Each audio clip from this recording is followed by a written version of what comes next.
This question in front of you is about nomenclature of bicyclic rings. Now bicyclic rings nomenclature पढ़ने के लिए सबसे सही जगह है पेनिसिलिन रिंग पढ़ना. तो वही रिंग्स वैसी रिंग्स में ही हम और इसके अलावा once we know it in penicillin we can apply it everywhere.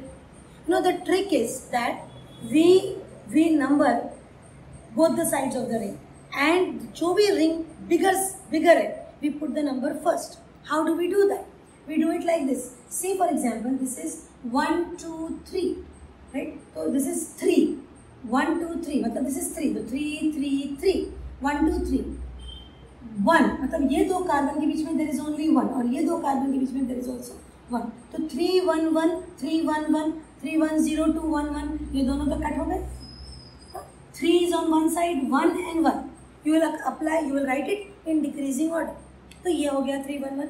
Between two ends ये जो point of conjunction है जिसमें से सब rings this is that point which is sharing a bond with all the three. So 3 1 1. Now what?